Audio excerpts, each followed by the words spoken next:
É uma fé sólida, é uma fé convicta, é uma fé esperançosa. Essa é a fé que eu tenho. E não abro mão dela em hipótese alguma. Em circunstância alguma, eu abro mão da minha fé. Porque a minha fé é quem me sustenta.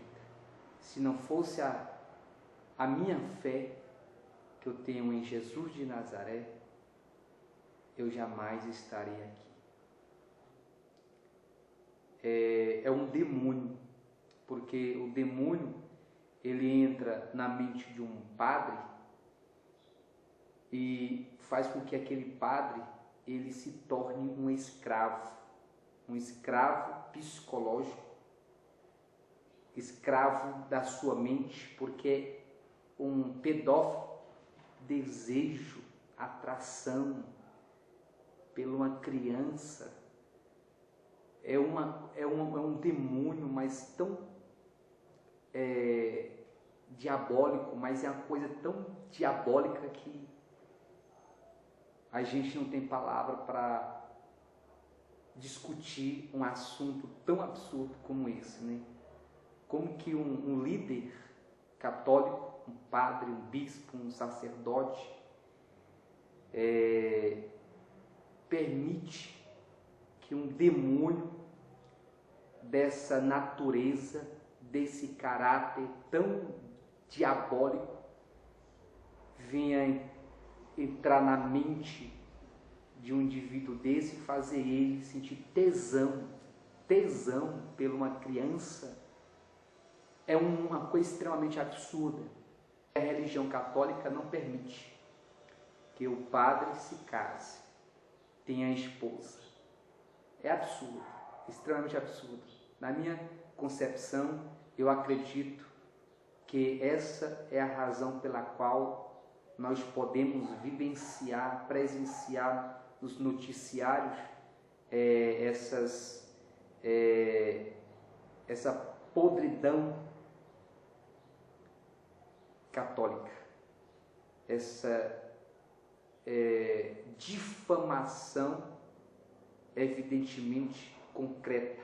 Esse demônio usando os padres é uma coisa extremamente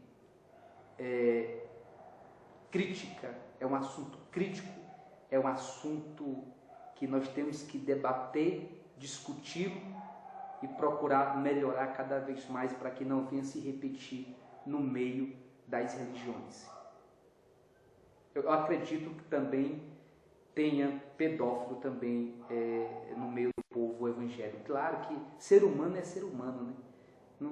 O ser humano, se ele der lugar ao diabo, o diabo entra. Tem pastor também pedófilo. Tem pastor também com esse demônio em sua mente. Às vezes nós julgamos tanto os padres, os padres são os pedófilos, né? E se esquecemos de olhar para a nossa casa. Se esquecemos de observar a nossa casa, a nossa religião. Que também eu acredito que tenha, e não é pouco não, muitos pastores pedófilos, viu? Tem muitos.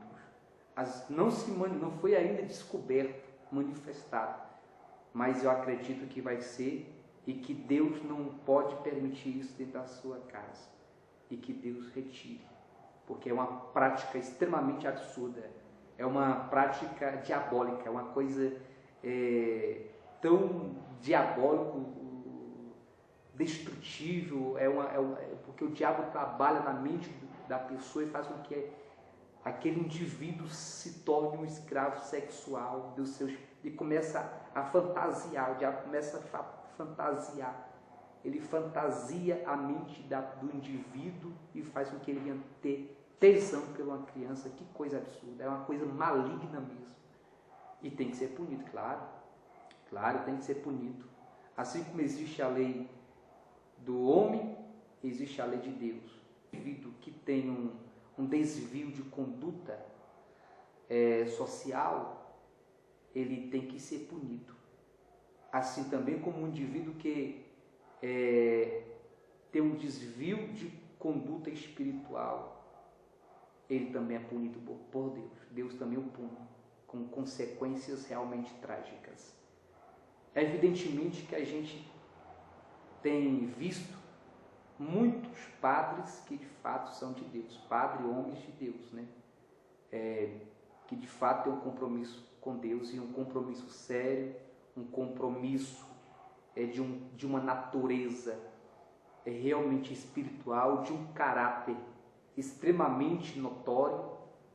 Também tem pastores, né? Tem bispos, tem apóstolo, homem de Deus, com um caráter realmente cristão, um caráter cristocêntrico, uma vida espiritualizada, uma vida no altar. Mas também não podemos descartar a hipótese de que haja no meio do povo evangélico muitos pedófilos, muitos. Existe muito. E também tem que ser punido. É lamentável, lamentavelmente,